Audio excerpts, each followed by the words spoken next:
Terminator now. It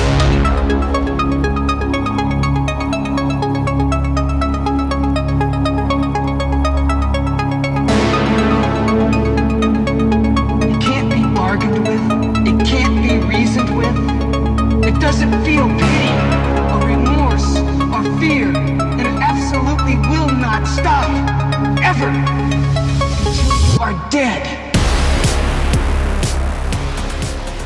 Excerpt from the standard catalog of comic books from the editors of Comic Buyer's Guide and Comic Base, John Jackson Miller, Maggie Thompson, Peter Bickford, and Brent Frankenhoff. The Terminator First Series, Now. In 1988, Now Comics began publishing the first of many comic titles based on the science fiction blockbuster The Terminator. The epic told of how in August 1997, a computer defense system called Skynet would gain consciousness and turn on its creators. Within weeks, it had used its control of the nuclear arsenal to all but destroy mankind. Then this machine intelligence began spawning other mechanical creations whose purpose was to annihilate the few human survivors. In 2031, the leader of humanity, John Connor, was leading his forces toward victory. That's when Skynet decided to change history and send a killing machine, a Terminator, back through time to kill Connor's mother Sarah and prevent John from being born. The movie covered Sarah's struggle for survival, while the 18 issues of this Now comic series go back to the future to tell the tale of mankind's battle against the machines. Accurate sales figures for these Now comics are difficult to come by, both because it was early enough in the distribution system that you still had many distributors who all had their own individual numbers, but also because Now comics sales favored the newsstand to such a great degree, and yet they don't appear to have had to do any of the reporting of circulation that companies like DC and Marvel did that allowed us to see what their least average numbers were from year to year. Capital City Distribution sold 9,200 copies of Terminator number 1. Excerpts from Fred Schiller's July 9, 2006 blog post, titled Demon Days. During my limited time writing comics, I was lucky enough to work with two artists who were either dead on or pretty darn near the same wavelength as I was at the time. The first was Titanic Tom Morgan. Tom and I tried to break into comics at the same time, so he read everything I wrote and I saw most of what he drew. Besides Tom, the other artist that I was on a parallel wavelength with was the fantastic Tony Akins. Tony and I met through a mutual friend, Paul Mounts, someone that Tom Morgan had introduced me to. Tom and Paul had gone to high school together. Years after that, Paul Mounts and Tony Akins had worked together doing television commercial storyboards which neither ever seemed too excited about. Paul was also wearing many hats at a new comics publisher called Now Comics. One night Tom and I were visiting Paul, who told us about what was going on at Now Comics. They had the rights to do Astro Boy. Yawn. Never saw the show, didn't care, plus they had the rights to do Speed Racer and Racer X comics. I dropped out of the conversation for a few minutes to imagine what I would do with a Speed Racer comic. I came back, and when Paul was telling us about another book that Now was publishing called Rust. Ralph Snart Adventures ended with number 9, just as Dai Kamikaze was still getting started with number 2, as they were joined in June by the 6th, penultimate issue of Siphons, plus 2 debuts. Another monthly full-color series from Now is Rust, a superhero series written by Steve Miller. John Statema, who has worked as an assistant for Jerry Ordway, will pencil the series, and Paul Mounts will be inking and coloring it. The first issue ships in June, and like Astro Boy, it's $1.50 a shot. Copy from a 1987 Rust house ad. Solitude brings these thoughts. They stop the pain. And I have this brainstorm about 12 times a day, knowing that the only floor I have is the floor of this alley that the rain keeps hitting, knowing that the only roof I have is the roof of my mouth that my heart beats against. The world sleeps without me tonight, here on the far side of town, where the sane stay underground. And I see a monster, and I look and I frown and I see the monster is me, Rust. It featured a cop who falls into a pit of corrosive acid. He survives, but his body is horribly scarred from head to toe. Plus, in times of turmoil or if he's injured, he bleeds acid. Paul continued on that at the end of the first or second issue, this horribly scarred and corrosive man climbs into a garbage dumpster in an alley to get out of the rain for a few minutes sleep. That was a pretty cool visual that sticks with me today, some 15 years later. Excerpt from the summer 1987 cover dated Amazing Heroes Preview Special number 5, this being the one with the Arthur Adams Flaming Carrot Gumby cover. Rust. Written by Steve Miller, penciled by John Statema, inked by Paul Mounts, edited by Tony Caputo. 32 full-color pages, $1.50, monthly from Now Comics. Rust is not the name of any character in the book, assures Now publisher Tony Caputo. It's not a nickname, but an existence. Rust is reality. The main character, Scott Baker, is a thin, rusty guy. He's corrosive. You don't like shaking his hand. You think you might get AIDS or something. He's like, I hate to use a character from another company, but he's like Ben Grimm, the Thing. If people really saw him running around, they would not see him as a hero, but as some kind of scary monster. Caputo added, Rust is a dramatic series. It's about how Rust deals with his powers and how society deals with his looks. It's going to satisfy people who really get into comics to read. Rust debuts in June. I'd always had some curiosity about Rust because it had fairly evocative ads, and I think I would occasionally see Rust on that Safeway grocery store newsstand. Can't say for certain, may not have got a circulation. It might have just been that I saw house ads when I would flip through other Now titles. So in 2023, I finally decided to take the plunge and at least read the first issue of Rust, dramatic first issue, as it says on the cover. Awful cover. It's a painted piece of a figure, somewhat indeterminate whether male or female, leans male, sitting on the ground, his arms extended to his ankles, with a nighttime cityscape in the background. That could have been an okay second, third, fourth issue once you have an idea of what you're dealing with, but as a first issue, it doesn't exactly grab you. It just looks unfinished and dour. So when you open up the book, first thing you notice is it is entirely too dark. Colorist Signet Ash has just slathered dark colors and has tried to do some experimentation with, I think, watercolors or painting, but all it does is make the book barely readable. Especially there are pages where he even colors the word balloons, and it's so blurry and dark that I'm not even sure if like they didn't paint it and then take a photo of it and it didn't stat correctly. It's just awful. It's like they don't want you to read the book at all. And the issue itself is okay. We do not get an origin story. We've got the Scott Baker character breaking into a place because he wanted some food, and that's how he ends up meeting the little girl Cheryl and her mom. And of course everybody's kind of freaked out because he looks like a human being that's been sculpted out of material that has since rusted. Also, he's a smoker. I've always liked John Statema's artwork. He is an incredible inker. He was one of my favorite inkers back in the 90s. He didn't do a lot of penciling. Most of what he did do was for Malibu Comics. He did this one particularly glorious cover for an issue of Mantra where it's a Valentine's issue and I think she's kissing Warstrike inside of a heart. Just great looking stuff. He's not quite there at this point, but it's definitely good looking, especially for a Now comic. And it's just such a shame that you can't see it because of the coloring. Anyway, not much happens. It's mostly a bunch of people arguing about whether or not they should let Scott hang out with them because he's creeping them out. Plus, there's little girls around. And then at some point, somebody calls his old buddies on the police force, who then like send out multiple cars, like something out of a Blues Brothers movie. And they're all trying to gun him down, but they can't because he's made of metal, and he gets really mad and he ignites a fire, I think because all the pages are just a solid shade of red and I can't tell what's happening because it's so damn dark. But I think what happens is that he ignites some gasoline and it creates a fire and it scares off the cops, and then he goes and he sleeps in an alley, and that's the end of the issue. Not a lot of forward momentum, not a lot to encourage me to continue reading, especially since I had so much trouble reading it in the first place. I sniffed around the Speed Racer book but found out that just like they'd gotten Ken Stacy to do Astro Boy, they were looking for more of a name to write Speed. I think that year at San Diego they talked to people, like Mark Hevenier, but came up empty. Another long-lived original title was Steve Miller's Rust. He was off of the Now Rust run after the second issue of 13 total. Meanwhile, there was some trouble brewing with the Rust book and Paul tossed my hat into the mix to try and help straighten things out. Paul is always doing that and I never thank him enough. A few issues later, Rust was going along on a pretty smooth path. Nobody told me to stop writing new stories, so I keep at it, and after a handful of capable but temporary artists, Paul teamed me up with the astounding Tony Akins. I think I'd only met Tony once or twice by that point. Nice fellow, but fond of talking about his personal demons. I'd never met anyone with any sort of demons. I couldn't tell if he was serious or not. I sat and smiled like I understood what he was talking about. Today I do. Of course, several of mine are wandering around the room as I type this. I believe at this time Tony was rooming with Rich Powers, a talented fellow that my path would cross with on more than one occasion during the years that followed. Rich took me out to his studio, which was on the back porch of the apartment that he and Tony were sharing. The view from his studio was the alley of a mortuary funeral home.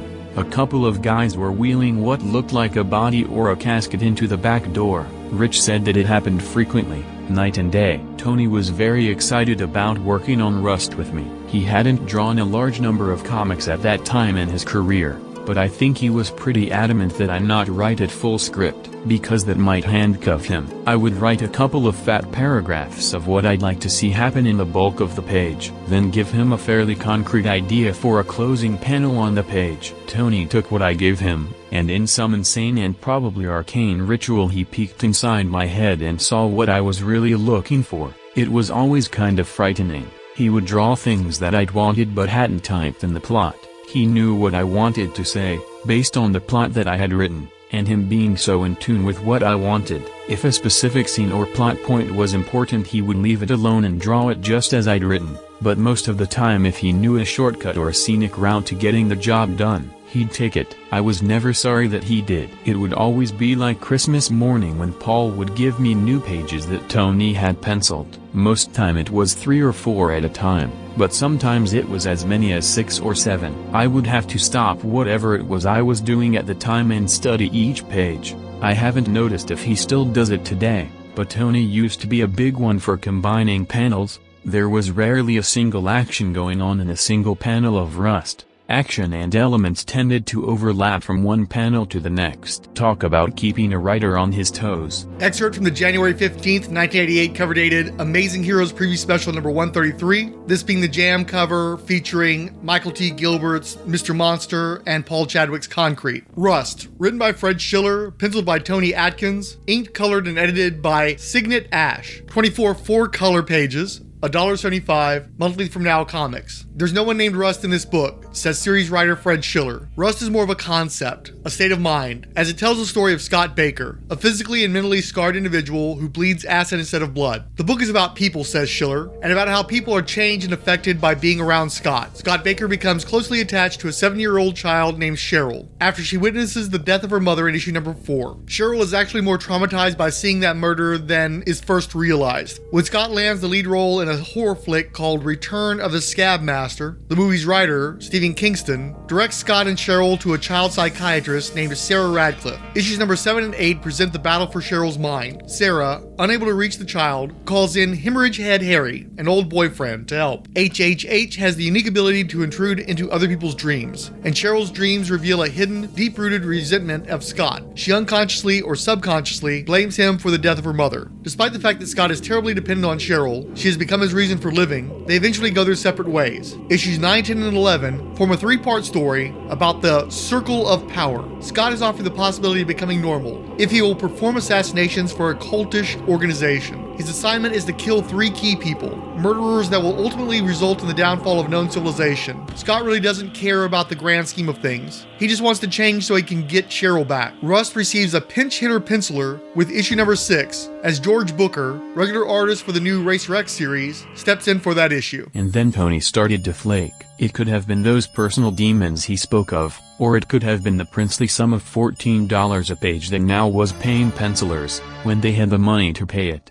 Of all the comic publishers that I've worked with that have suffered through a case of the financial shorts, it was never as ugly as it was at Now. I begged people to get them to letter or ink pages knowing full well they weren't going to get paid for their work.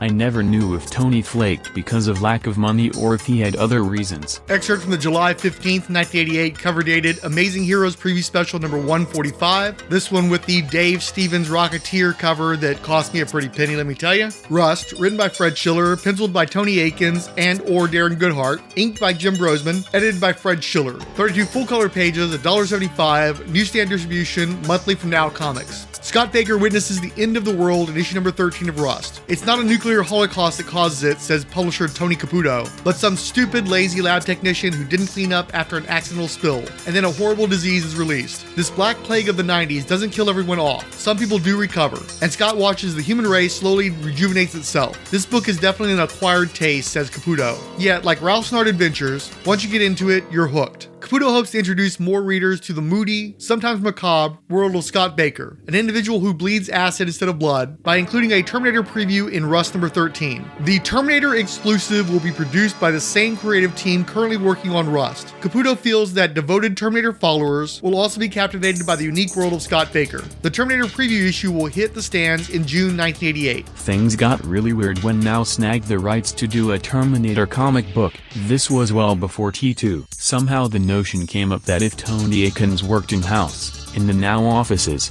that he would get more work done. We got him a drawing table and a chair and a tape dispenser and all that, and even so I only saw him there 1 or 2 times tops. I was mad as a wet hen, maybe madder. He kept promising and kept not showing up. One day I found a stack of cassette mixtapes that he had brought in on his first or second visit. On one of the days that Tony was a no-show, I flipped out and started snapping them in half like they were Pop-Tarts. To this day I'm ashamed of what I did. I have never been more frustrated with anyone in my life, but that was still no excuse for my behavior.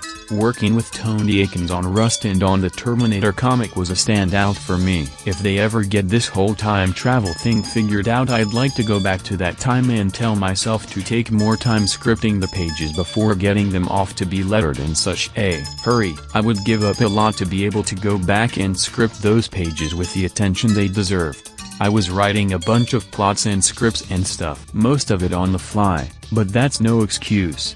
My run on Rust was fun. The issues generated a lot of fan mail, but I have trouble reading them. The scripts should have been up to the standards of the artwork, no matter how late it was. Another problem concerns the inker of most of Tony's issues, Jim Brosman. Damn, that kid was dedicated. He worked for months without seeing a single penny. He wasn't the most talented inker on the planet, but I have to give him massive props for delivering art fast and when it was needed, when no other talent would return my telephone calls. I've got a couple of projects that I'm currently working on that are horribly overdue, and that I just can't get a handle on. And a thought crossed my mind the other day that maybe I'm being plagued by my personal demons. And sure enough, there they are. Well, Tony Akins overcame his, so I guess I can do a little ass-kicking of my own. Excerpt from the January 15th, 1989 cover dated Amazing Heroes Preview Special number 157. The Terminator, written by Ron Fortier, penciled by Thomas Tenney, inked by Jim Brosman, edited by Katherine Llewellyn and Tony Caputo. 32 full-color pages, $1.75, newsstand distribution, monthly from Now Comics. We'll talk about issue number 7, February 1989 first, because that's a fill-in issue by Jack Herman that appears between the two-part storyline begun in number 6 and ending in number 8. Okay, here goes. In issue number 7, readers will get a glimpse of the Terminator dog, a nasty little beastie with steel teeth and scan vision. The truly insidious part is that the little pup wins the hearts of children in the hospital, and then proceeds to rip it and them up. Pencils for that issue are by Robin Ator and inks by Jim Brosman. The preceding issue, number 6, begins a two-part tale in which the Sarah Slammers hide out in a mine shaft and are attacked by hunter-killer Terminators. Tim Reese narrowly escapes death in that encounter, and while most are able to get out of the mine shaft, some die trying. The Sarah Slammers were using the mine shaft as a base, and the Terminators attack with a vengeance because the Renegades had stormed their flesh farm. Issue number 8 wraps up the storyline, which is set in the Florida Everglades. And as for the Terminators, you know they'll be back. Issue number 7 and number 8 will feature covers painted in watercolor by Norm Brayfogle. Editorial from the inside front cover of the Terminator number 8, the official stamp of approval, approved by the Comics Code Authority. The Comic Magazine Association of America was formed back in 1954. Its goal was to ensure the quality of the comics you can purchase on your local newsstand. The quality of editorial content is very carefully observed by the CMAA, aka the Comics Code. Now Comics has been approved for its quality and consistent editorial commitment. We at Now Comics are very proud to be a member of an association with a 30-year dedication to comics and their growth. Will our comics change? No. They have been approved as they are. So why is this seal of approval important? Well, besides the obvious fact of keeping with a tradition over 3 decades old, you already may know the other reason. Is this the first Now Comics you've ever seen? If it is, that means that the retailer you purchased it from was waiting for that seal of approval before carrying this product. Now Comics is going into more outlets than ever before. You'll be able to pick up Now Comics where you've never seen them before. And although all Now Comics will take you to new heights of adventure and outrageous new limits of humor, tell everyone that now is the time, and you won't have to drive across town to get it. Tony Caputo, publisher. The inside cover blurb for Terminator number 8 by Ron Fortier, Thomas Tenney, Jim Brosman, Suzanne Dechik. Beginning the final battle, which will be an uphill climb to meet the famous John Connor.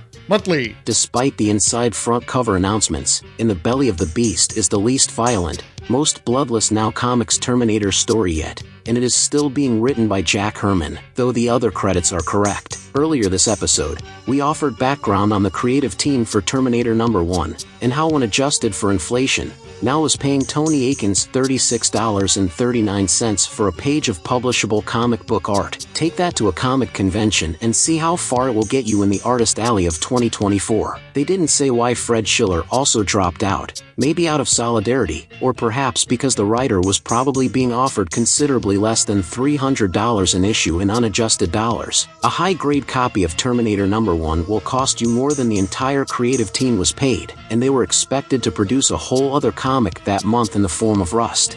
This will be Jack Herman's final issue, and I tried to get his side of the departure, but I couldn't find anything online about it. He's done a few interviews, but they always seem to center on his work as co-creator of the Villains and Vigilantes role-playing game with Jeff D., who tends to join and arguably dominate said interviews. Eclipse Comics published the related comic book miniseries that Jack Herman wrote, plus they did the Champions comic series, so someone has definitely gone out of business betting big on off-brand superhero-themed RPG adaptations. In the end, Herman wrote 5 issues of the Terminator, but only finished the 2 fill-in stories. The Sarah Slammers arc initiated in issue #6 will be left for the next writer to wrap up. The painted Norm Breyfogle cover depicts the T-1000 model Terminator on the swamp boat that was introduced 2 issues ago. This is our first hero Terminator, the prime antagonist across a multi-issue story, and looks more or less like the T-800 from the movie that was portrayed by Arnold Schwarzenegger. Tall muscular guy wearing sunglasses is not an imminent likeness concern,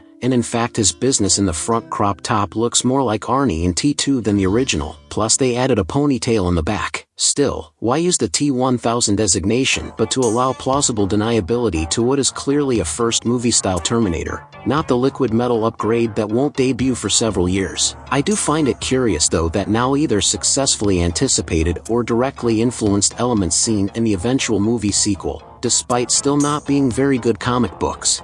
Insisting that the series remain in Florida, the Slammers moved to their third base, imaginatively dubbed Third Base, in a partially collapsed titanium mining site near Lake Okeechobee. There were a bunch of people maintaining the dilapidated site who I won't bother to name because you know they're just cannon fodder restock. In fact, I think they're even recycling the names of previously terminated Slammers, so maybe Slager is just what they call red shirts in 2031. Within minutes of arriving, the synthetic Conrad had already reworked a rudimentary off-grid computer system to reactivate the elevators and power more of the mine, showing how useless the on-site rebels were and of course setting up an Achilles heel for later. Speaking of which, the captured Defard had already told the T-1000 where Third Base was, so the 3 Terminators from issue #6 were arriving almost immediately after Sarah's Slammers. They implied in his first appearance that Defard either had a direct mental connection to Skynet or that he was some sort of Rain Man whose brain could calculate Skynet's movies. It seemed like they were setting up a major plot point, but Defard only appears in 2 panels here, bundled up on the airboat. Despite being drawn by the same artists, his hair looks different and the new colorist didn't follow any guidance from his first appearance. Without the caption, Defard would not be recognizable, especially because the art only differentiates characters through broad characteristics like facial hair and accessories. If you put sunglasses on Leahy, he's the T-1000, and say, that's just going to be confusing. Maybe we should call Crystal Pepsi Arnie the T-825 or something? It takes more initiative and verbally bosses the Dreadnought Terminators, so it does seem to be a very slight cut above the rest. Its official designation is Terminator #DIX-190, so Dix. Despite being nearer to the Bahamas than Tallahassee, the colorist takes the artist's vague allusion to foliage and renders them snow-capped mountain tops. I assume the colorist was getting paid in penny candy, learning her trade from the Bazooka Joe rapper strips, the girl with the freckles that the dialogue identifies as Essie, because I sure couldn't, despite being 8 issues in, needs to talk to Gao, who I assume is an Asian guy, because her life is falling apart, but Gao won't make time for her, so she sort of talks to Doyle. I wouldn't have been able to name her with a gun to my head, but that's the Proto-Sarah Connor T2 model that's been wearing the Dwayne Wayne circular sunglasses since the first issue. I'll be curious to see if the next writer addresses the zygote of a subplot, and yes, phrasing. Long story short, Terminator DIX swam under the mine, came up in a central control area, takes over the base's computer system, orders a hunter-killer airstrike that takes out several new characters and collapses more of the base. For no good reason, DIX has only brought the 2 Dreadnought Terminators with him, and they are separately taken out by the also divided Sarah's Slammers. Either the artist or the writer can't keep track of who is where, because the dialogue will reference missing or presumed deceased Slammers that are clearly visible in the panels where they're being discussed. Leahy's group reenacts the mining cart race from the Temple of Doom movie and/or arcade game. I mean, the action and visuals of the video game were better than here. They're pursued by treadmill-driven mechs that look more like Starriers or Box from Logan's Run. A page is devoted to the valiant death of some guy who may have been in a panel before that page. Kind of like the page that went to the dude keeping watch that got blown up by the HK that managed to sneak up on him in the guard tower. Toward the end, Terminator DIX got the drop on Tim Reese, taking the time to quip joined her brother, allowing Conrad to tackle and wrestle with it until DIX fell down a hole. At this point, they draw Conrad like it wears a Hal Jordan-style domino mask, which I would complain about if I didn't desperately need the affectation to tell Conrad apart from any other male in this book except Tim. Actually, he kind of looks like Tim, as they both have the Fabio hair going. Anyway, the letters column finally gets a name, Terminal Data, marred by annoying blue line images running under the text. There's also a single-page text piece by the incoming writer, printed on blue paper with black ink. Now Comics wanted to compete with Type 2 diabetes in the category of vision impairment. On Perfect Computers. Reflections by Ron Fortier. Garbage in, garbage out. Sound familiar to you? If it does, then somewhere in your life's experiences, you've attended a formal introductory class in computer science. That's what I did nearly 6 years ago, when the little box doohickeys were still relatively unknown toys in the cultural scene. I distinctly remember feeling very intimidated by these electronic gadgets that could ingest copious amounts of data and then vomit all of it right back at you in neat, methodical programs. It was downright spooky. Until, that is, our rumbled old professor allayed our fears by reminding us that computers are, in verity, the creations of mere mortals. Thus, computer, any computer, from your basic multi-billion-dollar NORAD defense system to my chummy diminutive PC, personal computer to the uninitiated, can only be as brilliant as the people who program it, i.e. you put garbage in and bingo, you get garbage out. It is really quite elementary. It is also very logical, another computerese type word. Which brings me to a movie called The Terminator. The film sets forth the marvelous science fiction premise that a supercomputer has somehow become aware of its own existence. It then decides to terminate all human life from the face of the globe. Why? Because the computer, Skynet by name, sees humanity as imperfect and thereby unworthy to rule. The movie became a big hit. Lots of action and bizarre futuristic landscapes peppered with fascinating men and women locked in an endless death struggle with the ultimate machine. The fans ate it up. At the same time, they routinely debated various aspects of the plot structure. One of the most often repeated criticisms to reach my ears was based on the machine's supposed infallibility. It went something like this: how could the humans possibly win the war against a perfect thinking machine? Impossible, right? Of course. If you believe the basic assumption that perfection is possible, I do not. Skynet is not perfect. It was made by imperfect beings, humans. After once spending 2 years as a college philosophy major, I defy anyone to convince me that something imperfect can create something perfect, i.e. without fault. Ergo, Skynet has faults, bugs, glitches, or whatever else we might choose to call them. How would these imperfections affect Skynet's overall performance in its contest with mankind? Well, for one thing, it no longer is assured a guaranteed victory. Note, I did not say it could not, in the end, triumph. What I said was, if you adhere to the rules of basic reality, it's still very much an open game, folks, which is the core of drama, undetermined conflict. I am fascinated by this conflict and hope in the issues ahead to delve deeper into the mysteries of Skynet and the whole Terminator world. I have some ideas of what kinds of things we will encounter. I'm also positive there are some nasty surprises along the way even I'm not ready for. I hope you will be as intrigued and join me in these adventures. Excerpt from the standard catalog of comic books from the editors of Comic Buyer's Guide and Comic Base. Capital City dropped to 5,975 copies for Terminator number 2. Another slight dip, very slight, 5,675 copies for 3. 6,400 copies for 4. So as you can see, it's actually an uptick now. 6,975 copies to 5. Number 6, 7,100. And number 7, 7,075 copies. So issue number 7 marks the post number 1 peak for the ongoing series. The January 1st, 1989 cover dated Amazing Heroes number 156 had a blurb for Now Comics' Terminator number 8. Sarah's Slammers are scarred by yet another hostile attack by Skynet. By Schiller, Akins, and Brosman. Color comic, $1.75, ships in January. Mostly correct, wrong artist. Interesting is on the opposing page, there's a new ad for Rust Volume 2, and we shall all come to love Big Brother. George Orwell. It's been 3 years since the deadly plague that almost annihilated the human race. The handful of people that survived fell into a totalitarian society built on power and greed. Scott Baker for years has cursed his very existence as the undying monster he had become, and the corruption of man that changed him that way. The evils of man have disfigured Scott Baker, but he will not allow them to deface the right given this race by the universe itself. Perhaps that is his destiny. And along with the advertisement, there's also now on sale blurbs, which includes Terminator number 5. So the coming comics is talking about Terminator number 8, but the actual book out around the time based on Now's own promotional copy is 5. Excerpt from the January 15th, 1989 cover dated Amazing Heroes Preview Special number 157, this being a Will Eisner Batman the Spirit team-up cover.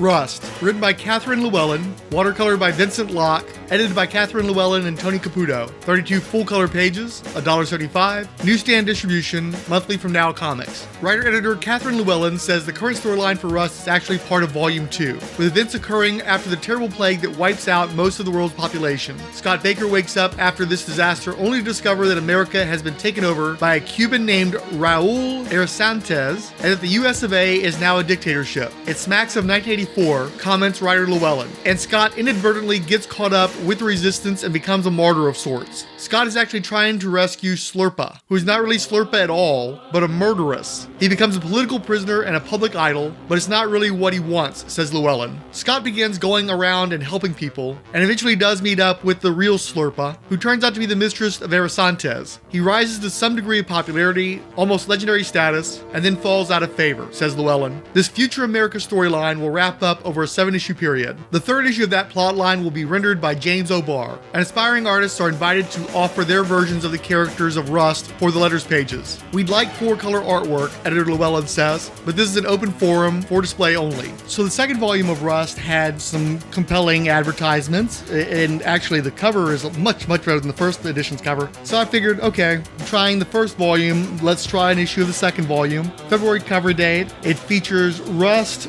holding his forehead in his hand, not quite a face palm, and in the background there's just the impression of all these ghosts, screaming, tormented ghosts following Rust around. First page is an image of Rust appearing to look through a narrow panel, and then everything around him is gray, and you can really see the brush strokes from the watercolors. You could argue that its texture, I gotta be honest, to my eye, it just looks like it's not very well polished. Then we begin an origin sequence for the character of Rust, so you can see how he became who he was. And then there's allusions to previous volumes, a dead woman, dead girl child. Presumably this is alluding to Cheryl, but again, I didn't read any other issues besides the first issue of the first volume, so I don't know much more than you guys. And then we see the very stereotypical South American dictator who, as noted in the Amazing Heroes, has taken over the United States. Various acts of violence and oppression. And then at the very end, we see Rust carrying some dead lady around. Now, here's why this book sucks. Clearly, Katherine Llewellyn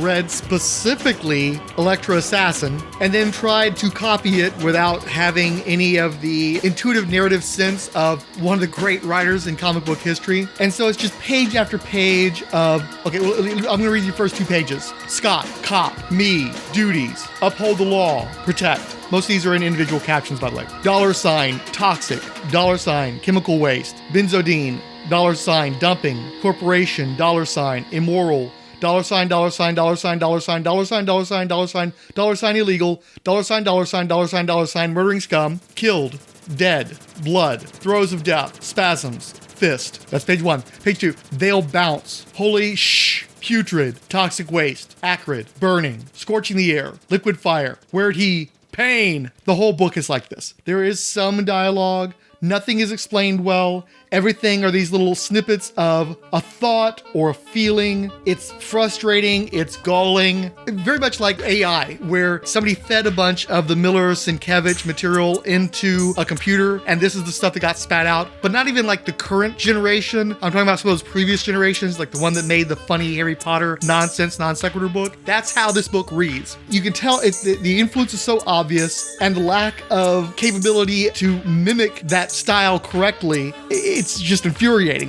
They charged people for this. They thought they could get away with this. They thought that they were doing something of that caliber. So pretentious and so incompetent. On the plus side, I can read the stupid captions and the bad dialogue. It's not like the first volume where it's all destroyed by the colorist. Colors are okay. The art quality varies pretty wildly. Again, they're trying to do Sienkiewicz. Vince Locke is not and has never been Bill Sienkiewicz, but Locke does get better, and actually this isn't terrible. If the story hadn't been completely moronic, they might have had something here. I really do like the sort of Roman font that they use for the Rust logo with the little triangles. It's so very late 80s. I dig that nostalgia quality that it has, but this is absolutely the kind of book that killed the market for painted comic books. There was a big thing, people may not remember this anymore. Painted comics were like the new hotness for a while there, and then specifically Rust #1 and the other issues. By the way, Vincent Locke does not stick with the book for very long. This specifically killed that entire market. It's that bad. The February 15th, 1989 cover dated Amazing Heroes #159. Coming distractions for February 16th through 28th offered the Now Comics blurb. Terminator #9, Sarah's Slammers Take It on the Chin Again. Color comic, $1.75, ships in February. Note the lack of creative team being offered. They're not sticking their neck out again. With Terminator #9, the editorial material is moved from the front cover, which now features a house ad, to the last interior page, facing another ad on the inside back cover. Among the blurbs in the Now newsflash, the Terminator! Exclamation point and a super hot title, and issue #9 will scorch those hands with an official Paul Galassi painted cover. Don't miss this first issue by regular writer Ron Fortier. Ron has developed a suspenseful and exciting climb to issue #12's climactic introduction to humankind's savior, John Connor. Once again, it's unfortunate that Tony Caputo, publisher editor-in-chief, does not have anybody to edit his copy, so it doesn't have weird nonsensical elements. As for instance, the Now newsflash from the next issue, #10, starts with, "Oops, looks like the Paul Galassi cover for the Terminator appeared this month. Isn't it worth the wait?" The copy for Terminator 9 reads, by Ron Fortier, Thomas Tenney, Jim Brosman, Suzanne Detchik, beginning the final battle, which will be an uphill climb to meet the famous John Connor. Given the random exclamation point in the Now newsflash, it's worth noting there's no exclamation points except in the very last part of the line from the Terminator 9 blurb, and no mention of the monthly status either. I find that monthly status highly suspect anyway. The Terminator #9 was more competent but less interesting than the car wreck the title had been up to this point, excepting the goofy last-minute cover swap provided by an unidentified artist. Thomas Tenney seems to have had more time to craft the pencils, and had also been looking at more contemporary artists like Todd McFarlane, so the art is tighter and cleaner than it's been since the story in the Amazon, though it comes short of matching it. A good inker had the raw material to elevate the pages, but we're still stuck with Jim Brosman merely tracing, likely pro bono. Ron Fortier is professional and conscientious, seemingly having read through the series to date, taken notes, and observantly addressed the key points within the title. The primary survivors of Sarah's Slammers had exited the mine compound on foot, and each was named and fairly swiftly provided some conflict or character trait. Leahy is still the rugged leader, though his abilities are called into question by the Slammers' increasingly dire circumstances. When they find and free DeFard in the fanboat, the Slammers have to restrain Leahy from beating the addled man who had given up the location of third base. Whether I'm being gaslight or my comics reading literacy has come into question, Slager is indeed still the last living black man among the Slammers. Casey, or Katherine Casey, is the pilot with long flat brown hair and bangs that just wants to get back home to her colony. Doyle the Proto-Sarah Connor was so battle-hardened as to be notably unfeeling, rubbing teammates the wrong way with her callousness. Chi Gao was one of the Moon people, who was also becoming emotionally distant, but was still the top technician available. Freckled Ginger Essie is the Slammer with too many feelings, especially where Gao is concerned. Reference is made to Rossetti, the lunar colony member who had shot herself dead at the end of the first story arc, and in fact there's a lengthy flashback to the backstory on the colony. Despite essentially being the third chapter of a 4 non-consecutive issue story, Fortier made sure readers were up to date for his first issue. Elsewhere, the synthetic Conrad helped protect young Tim Reese from gators and naders, guiding him to a small boat that it paddled downriver. Resting for the night, they found the small shack of an old Seminole woman who spoke in broken English, who offered them rabbit stew and shelter. Meanwhile, Terminator DIX-190 sent a report to the Skynet satellite CPU, which rejected its assertion that a human had managed to fight DIX hand-to-hand. Dix was ordered to stand down pending investigation, and the Terminator continued to express uncommon but very Arnold-like sarcastic insubordinate outbursts. Sarah Slammers hotwired another HK airship and flew it to Cocoa Beach, just in time to help Slager's former compatriots Iron Horse Adams and his cavalry unit. After downing a pair of HK units, the United Human Rebels traveled to a mall complex and sprawling underground garage that the cavalry called home. The twist at the ending was that they were near Cape Canaveral, where Skynet had been observed readying a space shuttle for an assault on the lunar colony that they had recently discovered. I think it's mentioned in a Ron Fortier interview that I'll run next episode, but he asserted that he got the Terminator job because one of his predecessors was a science fiction writer more familiar with prose than comics who wrote too many text-heavy, inert scripts that prompted artists to quit his dull books. Except this is easily the talkiest issue of the blasted series, with very little action, and the same artist draws almost the entire series across 3 writers' tenure. What the heck was he on about? In 2006, Ron Fortier spoke with Foster's Daily Democrat, quote, "I came on board with Now Comics about a year after they came on the scene. I met the publisher at their San Diego Comic-Con booth and we hit it off. He had been publishing The Terminator for almost 6 months and was not happy with the direction the current writer was taking the series. By the time I left San Diego, I'd taken on that particular series as its new writer and given the publisher my Green Hornet package. 2 months later they got the Green Hornet license and I was writing 2 monthly titles for them." Excerpt from the podcast Why I Love Comics number 199 with Ron Fortier, published March 5, 2015. As it turns out, that year I was off to San Diego, to the big San Diego Comic-Con. First time ever, because myself and one of my dear good friends and artist friends, Gary Cato of Hawaii, and I had finally broken into the prose. We'd done a few strips, we'd been published, and ultimately that led a professional writer-editor named Mike Friedrich to become aware of us. Now, Mike had started out working as a writer-editor at Marvel Comics, and after about 6-7 years in that field, he saw the need for an agency that would represent writers and artists, and that's what he started. He started an agency called Star Reach. And so he called Gary and basically recruited Gary as one of his clients. At which point Gary turned around and said, "Well, you ought to talk to Ron. Ron writes the stories." Sure enough, next thing you know, I get a call from California. It's Mike Friedrich. He said, "I'd like you to be one of my clients.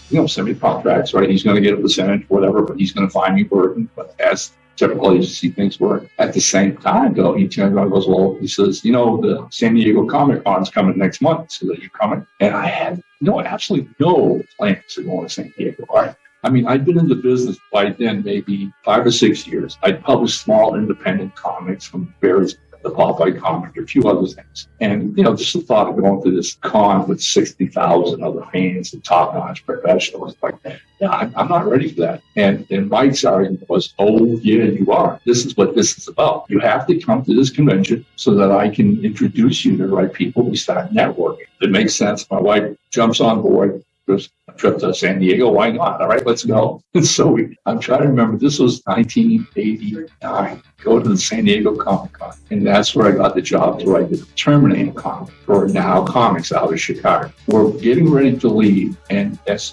you alluded to in my memoirs, there's a story behind Terminator and my getting it and how that happened. But I want to move on to, we're getting ready to leave. I've agreed to write the Terminator comic for Now Comics. And we're 20 minutes from getting on the shuttle and we're going back to the airport in San Diego. And I tell my wife, "Well, let's go over to the Now table and say goodbye to the people there. And I'll remind them, I'll send, a script and some plot outline as soon as we get back home." So we go over and the publisher's standing there. He sees me come over and shake hands. And it's really nice meeting you. I'm looking forward to reading your scripts and hope you can help us out, blah, blah, blah. And somewhere in that little tiny conversation, he comes up with this thing about, "Man, there are so many great characters out there that are no longer being published as comic adventures." And he rattles off Flash Gordon, Tarzan, the Green Hornet. When I hear the Green Hornet, I pull up my police. I've been carrying that script around my police for 4 days. I plopped it down on the table in front of me. He looks at me and I open it up. I take it out. I take out this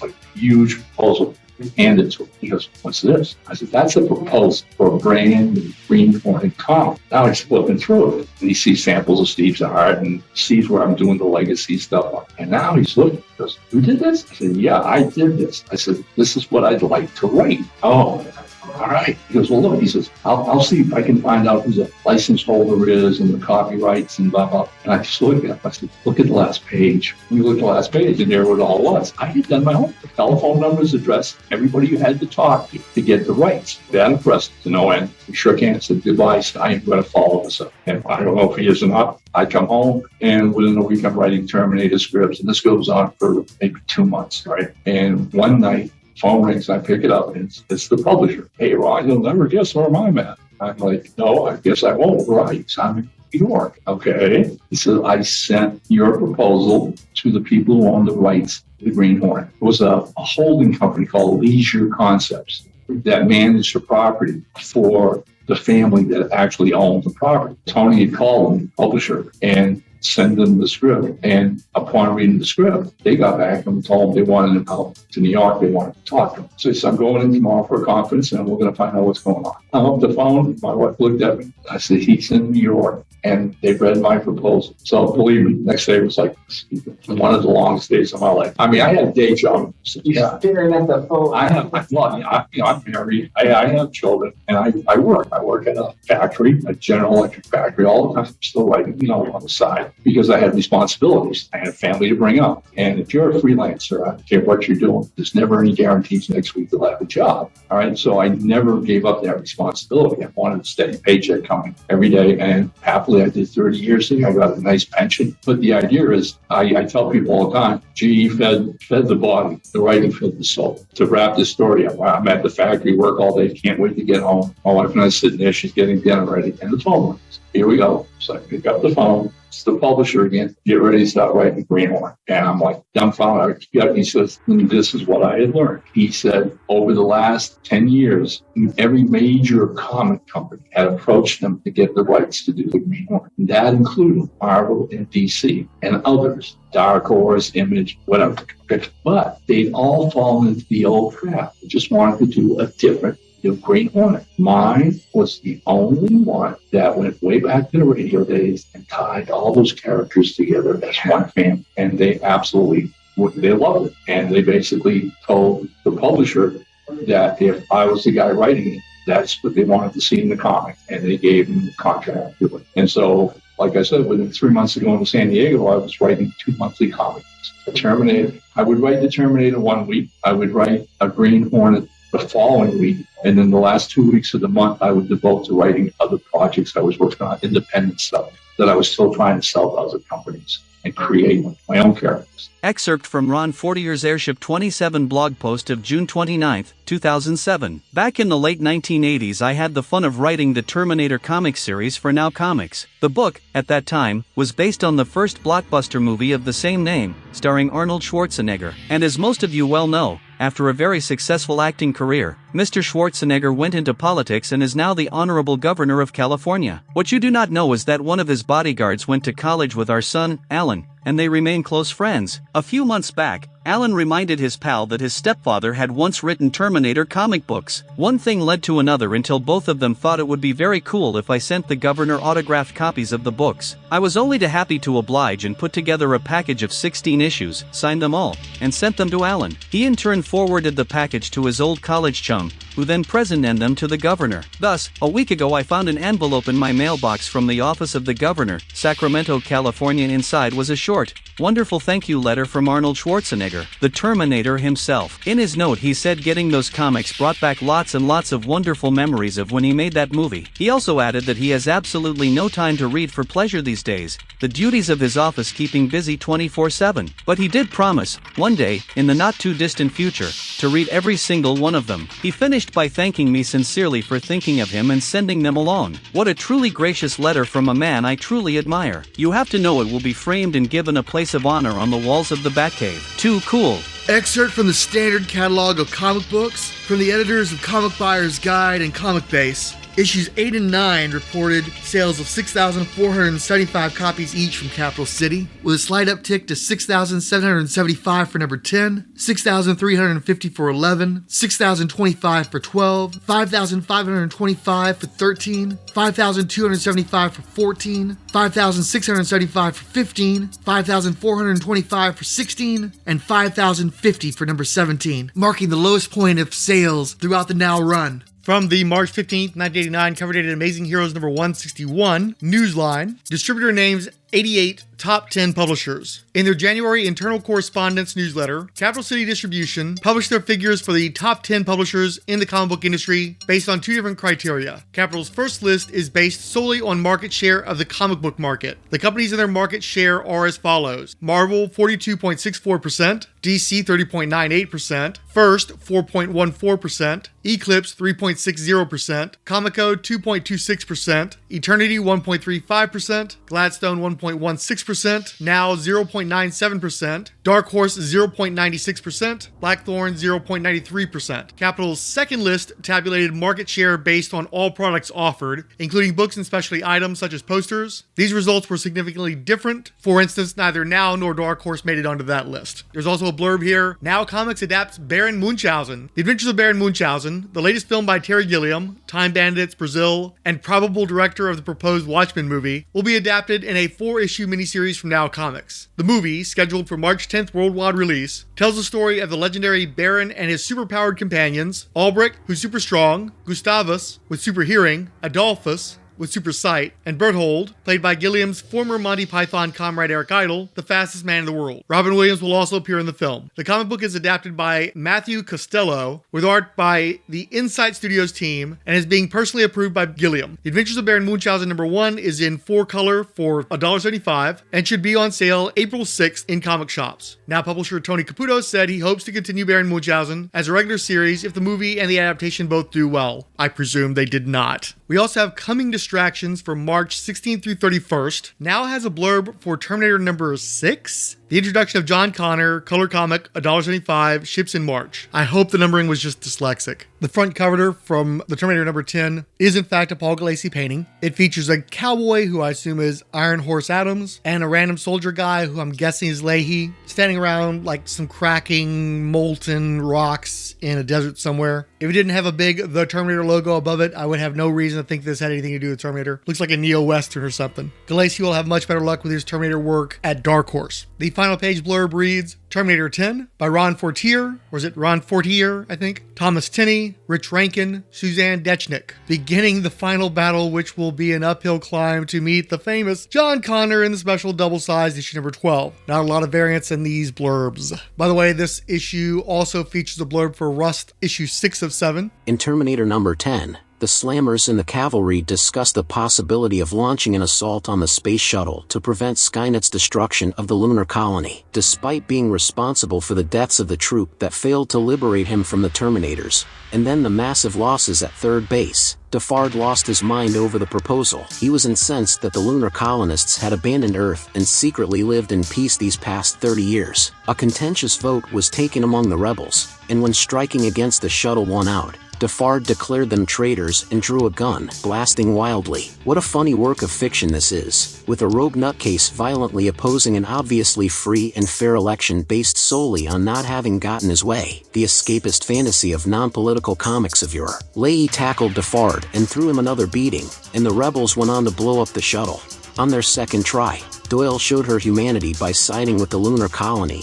Gao again won to Essie, and then she revealed that she was pregnant. So Ron Fortier accomplished two important goals in fleshing out Sarah's Slammers, and actually allowing them a victory, so they wouldn't seem so pathetic and doomed. Ron Fortier told Indie Creator in 2012 that his most impressive works included my 2.5-year run on Now Comics' The Green Hornet. Up until that series, the character had not been seen in comics in over 20 years. It was easily the company's most successful series. Then shortly before leaving them, I wrote a 5-issue Terminator series called The Burning Earth, which was illustrated by this new kid named Alex Ross. It was his first comics work ever. Wonder what ever happened to him. Ha! Excerpts from Fred Schiller's July 9, 2006 blog post, titled Demon Days. I remember the famous Now Comics bankruptcy. I was living and working in NYC at the time I received the paperwork. In exchange for money's owed me, I was invited to return to Chicago to pick up a couple crates of Astro Boy number 4. At the time it didn't seem worth the effort. It still doesn't today. I rarely mention Steve Miller when talking about Rust. Aside from being introduced to him at a comic convention once and shaking his hand, I've never had any interaction with the fellow. He seemed nice enough. It had always been my impression that Miller and Now Comics publisher Tony Caputo were friends and had perhaps hashed out details of the Rust book together. Tony was a creative fellow, having written and drawn comics on his own. I certainly did not create the character of Scott Baker aka Rust, and I've never claimed to have. I did cook up a cast of supporting characters for the issues that I wrote. One of my favorite characters was a retired porn actress who strikes up a friendship with Scott and joins him on the road for some adventures. Well, after a tussle, Miller eventually won back the copyright to publish a 4-issue series at Adventure Comics in 1992, plus 2 issues at Caliber in 1996. So once again, Steve Miller has reclaimed the title that he created and got to write, I think, 1 or 2 issues of. He gets the rights back after the bankruptcy of Now. He takes it to Adventure Comics, which will eventually be purchased by Marvel as part of the Malibu sale. The Legend returns in full color, painted Dave Dorman cover, very nice. Interiors illustrated by Philip Hester and Andy Parks. Miller writes on the inside front cover, "Welcome. Second chances are rare treasures. They're also scary. You get a shot at correcting your previous mistakes, but if it's not better than your original effort, you can look pretty foolish. It's been almost 5 years since I originally danced with Mr. Baker. Now, comics without superheroes is not the mysterious realm that it was when Scott was born, but it is still not a well-charted region. To those who have met Scott Baker before, forget what you know. To those who haven't, you're in for a strange trip. Either way, it's going to be a bumpy ride. Hope you enjoy it." The story so far. Although there are ghosts walking through these stories, we're starting from the ground floor, and you're there. Feel lucky? You are. Steve Miller. So this is dated April 1992. As with the other ones, I decided to go ahead and read through this one as well. This is early Phil Hester artwork, but the basics are there, so if you like Phil Hester, you should fairly well like this. They do show you the origin sequence, how this cop goes to this lab, gets doused with chemicals, very toxic Avenger, becomes Rust. We're showing a lot more of his backstory, his childhood. There's also sort of a, I hate to use the term magical Negro, but there's a black dude in a junkyard that seems to be knowledgeable beyond what you'd expect from a guy who's just a junker, who's essentially the spirit guide for the Scott Baker character throughout the miniseries. There's bits like how he's able to shape metal with his powers, and so he starts making sculptures, and so the junkyard guy gets him in touch with a art dealer, and so he's going to help defend himself with the artworks that he creates. And then he sees that his former cop partner is consoling his wife. Apparently the wife would like to do more than that, and it's the partner that's saying no, but our hero is not seeing that aspect of it. But he doesn't freak out. He's not a bad dude. He's not an angry kind of guy. So he just sort of accepts,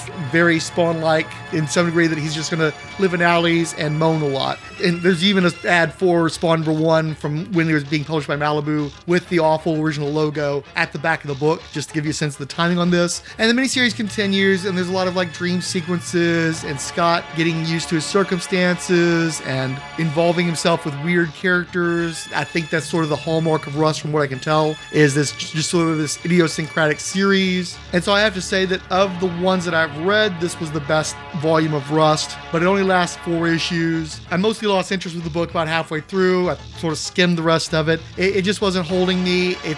There's a reason why this character and most of these creators related to his character did not go on to bigger and better things within the industry. It's better than the other two, but it's not anything all that special. It seems special. I think as advertised, it's a lot more interesting concept than is ever communicated by the actual art related to telling the story of this character.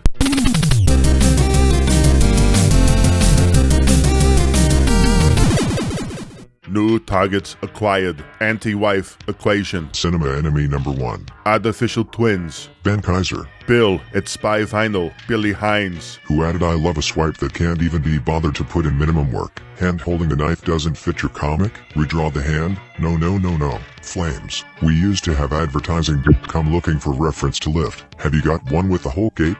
C.H. Charles Bronson's mom. Chris at Bat Books for Beginners. Chris Dunford. Chris Lydon. Collateral Cinema. Dave's Comic Heroes blog. Derek W.C. Dr. Pop Culture. Dirk Ashton. Ed Moore. Teal Productions. Flanger. Gregory Litchfield. History of Comics on Film. Illegal Machine, The Irredeemable Shag, JMT Productions, Julia Rowell, who added this almost looks like a Saturday morning cartoon version of Terminator with the colors and character models and headless Terminator, because now published Ghostbusters, to which Iowa Joe was affirmed, yes. Kailash Dwalmaki, Keith G. Baker, Kirk Spencer, Kurt Belcher, looking for paid work. Lamar the Revenger, Lorenzo Sleestack, Llewellyn Wolford, Miguel Quiros, Mike at Send Aliens to Me, Nucky 777. Once Upon a Geek, who added is this another of those shows where I said a bunch of crazy inappropriate stuff and didn't realize you were recording it? It was totally worth the wait for the Ryan Daly segment. Ryan Daly then added, I just listened to my segment, having no memory of recording for this episode. Amazing content. Doug Adamson snarked, maybe you recorded it in the future and it was sent back in time? Podcast Marketing Agency. Richard Field, Siskoid, Superbound, and Talk Nerdy to Me. You have been listening to the Terminator Now, a Rolled Spine podcast. It's in no way associated with Himdale Film Corporation, James Cameron, not even Arnold Schwarzenegger. I'm just the best impersonator Frank could find. But I'm pretty good, right? No infringement of rights are intended, and it's all covered by fair use. Anyway, nobody's making any money on this thing, and hardly anyone is listening. So, don't waste your lawyer's time.